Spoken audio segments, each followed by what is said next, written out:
Guizot was a Frenchman who was born in southern France, in the region of Nîmes, but he came to live most of his life in Normandy, where he actually had an estate very close to the coast in Val Richer. He was one of the leading politicians of the 19th century. He became Prime Minister of France for about 8 years, 1840, 1848, having been previously Minister of Foreign Affairs. Unfortunately, the revolution of 1848 caught him in power, and people remember today only one thing. The workers in the street of Paris shouted, "Down with Guizot." Down with Guizot is something that went down into history, and he was remembered for his conservative side, someone who opposed radical democratic movements, the extension of suffrage. Guizot was a man that was read in many disciplines. History, the two books edited by Liberty Fund are a representative example, but he was also a political philosopher. He was a translator of Shakespeare, and he had some wide-ranging interest in religion. And his last 2 decades of his life actually were devoted to religious matters, and he was very active in the movement of bringing Catholics and Protestants together in France. So here's a truly encyclopedic mind, not only a politician who fell from power in 1848, but someone who wrote tremendously important books. And I forgot to add one other dimension of his life, who was his popularity as a teacher. And here we have a great professor, a great political thinker, a major historian, acknowledged by all of the historians in the 19th century, very well known in Europe, with great influence exercised not only over intellectuals but also over politicians, and finally someone who was very involved in politics and became, as it were, the closest ally of Ludovic d'Orléans, who actually ended up being the last king of France. He fell from power in 1848.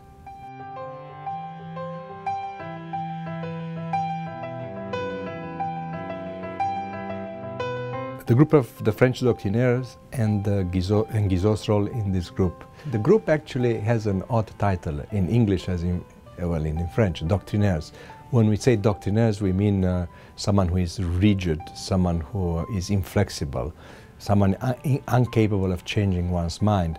And that was not the meaning of the Doctrinaires. They were a small group that formed around, not Guizot, but around one of his collaborators, Pierre Royer-Collard, a major politician during the Bourbon Restoration, François Guizot, Prosper de Barante, a major historian and a politician later, and Charles de Rémusat, also a major representative of the group.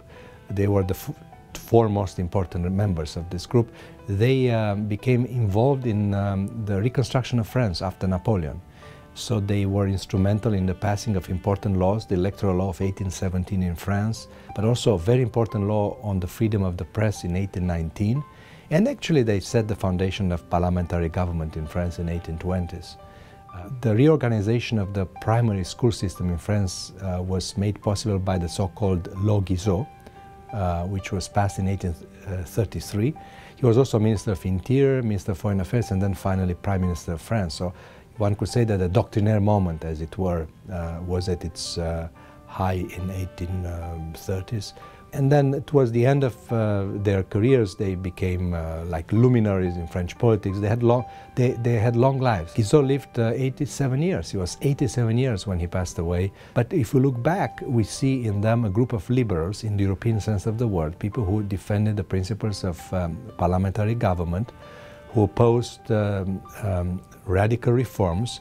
They didn't oppose any reforms, so they saw themselves as the party of the center, between the extreme left and extreme right. And it's interesting that France actually never had the party of the center after that. And in a way they remained, let's say, the emblem, the image of a party that France has always been longing for.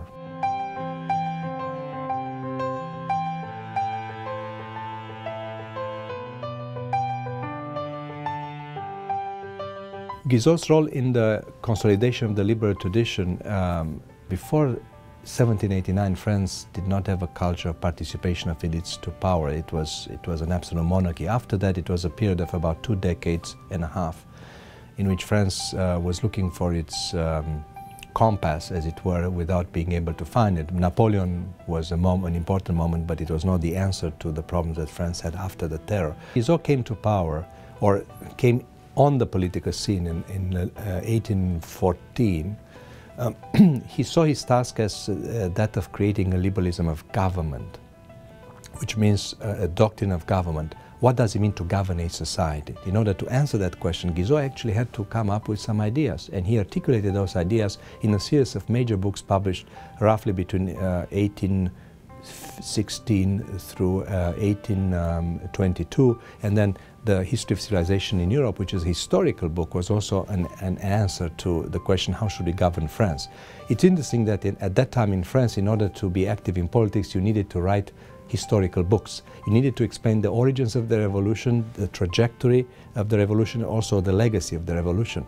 So all of these books published by Liberty Fund, the History of Representative Government and the Civilization in Europe, were in fact historical books with a political message. They crafted an agenda for the generation, and that's the contribution that Guizot made, a new liberalism of government. Liberalism, I should add, in the European sense of the word, which is a doctrine right of the center, not left.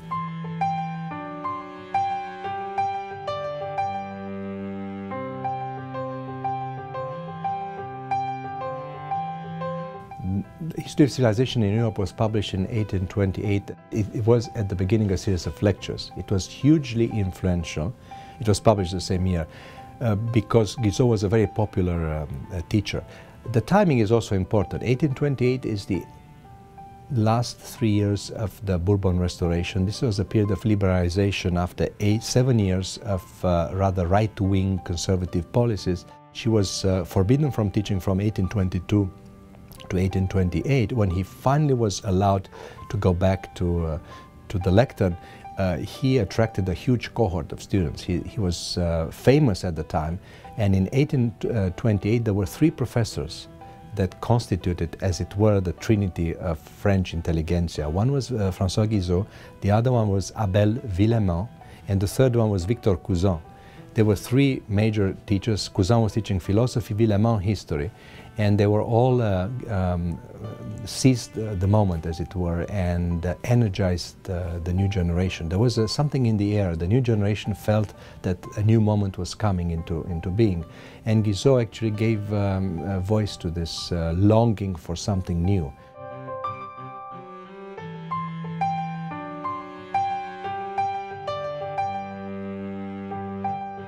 What can today's students learn from Guizot's lectures? That's a difficult question, because first of all they should read Guizot's lectures, and that's not easy. I think the most important lesson of the history of civilization in Europe is a new way of writing history. This is a man who had a method in writing this book. He looked at events and facts, but in order to learn the significance of the facts, you needed to learn the ideas behind those facts. And he outlines this very clearly in the first lecture of the book, which is a wonderful methodological explanation of what his method, what his approach is all about. And I think that this kind of writing history with a bird's eye view of development of certain main trends. And Guizot did have it. He was able to encompass in 14 lectures, as I said, more than 1,000 years of historical evolution with a keen eye for the essentials. He also highlights in the second lecture here why the European civilization was unique among other civilizations. It's not an accident that freedom developed in Europe and not in Asia. And he attributes this to the rise of pluralism. He says in the second chapter of the book that in Europe, no principle of social and political organization has managed to dominate unrivaled society, to govern over society unrivaled. There was always a competition between advocates of monarchy, aristocracy and democracy, third estate at the time, of course. And this competition kept freedom intact and allowed it to develop and expand. And it's interesting that he looks at the origins of this freedom that developed in Europe, and this is something that I think we should also pay attention to today.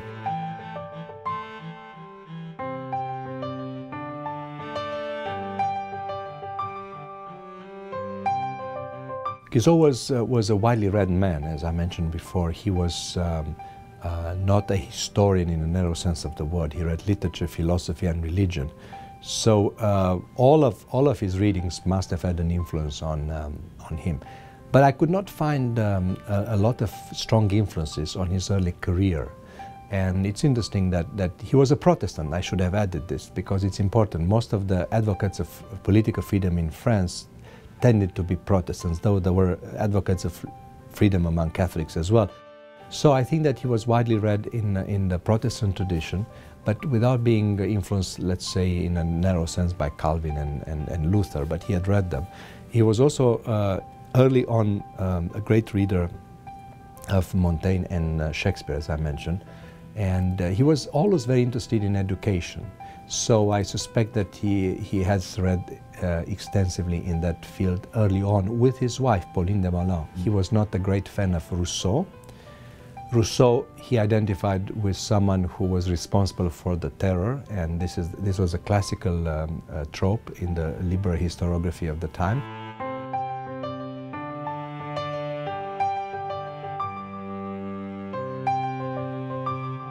Guizot's writings did exercise a lasting influence on many of his contemporaries, among them John Stuart Mill and Tocqueville.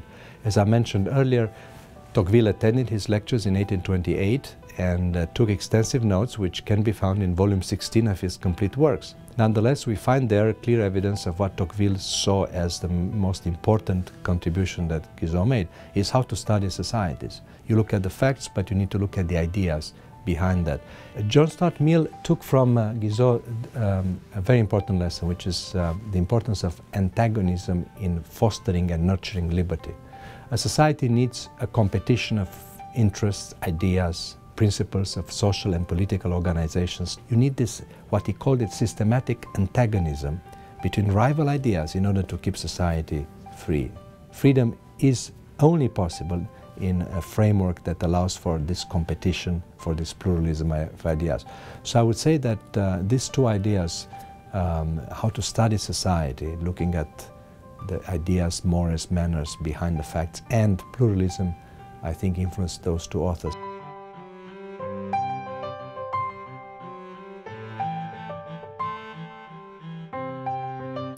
I think we should all reread the book, not even read it. It's a masterful book in 14 chapters, so it's a short book, manageable. It's a book that has a great sense of the essentials. I think this is a book that can be read successfully by the general educated public.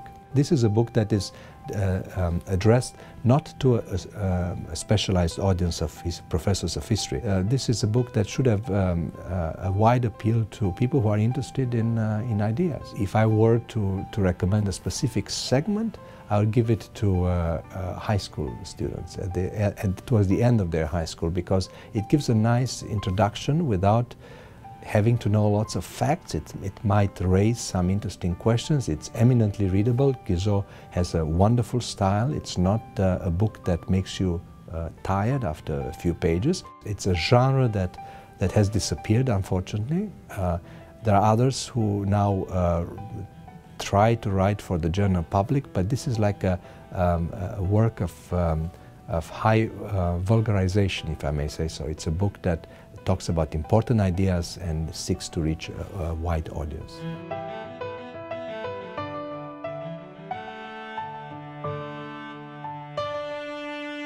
Guizot was a man who was constantly interested in public opinion.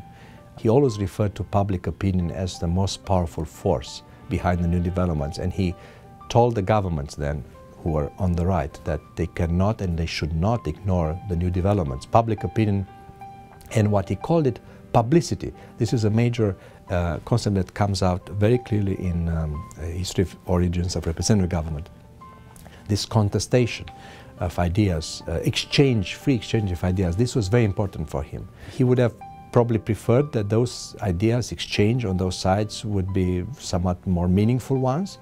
But certainly he would not have tried to censor them. The irony is that when Guizot was in power in early 1840s, he developed a surprisingly arrogant attitude towards public opinion, because he thought that public opinion did not know as well as he did what was the right direction for the country. So in a way, this is a man who used public opinion, references to public opinion in one way in 1820s, and then when he was in power, kind of challenged public opinion, and he lost power. So in a way, he must have learned something at the end of his career about the force of public opinion. And I think that beyond all of these new outlets, social media outlets, lies this concept of publicity, exchange of ideas, competition for ideas.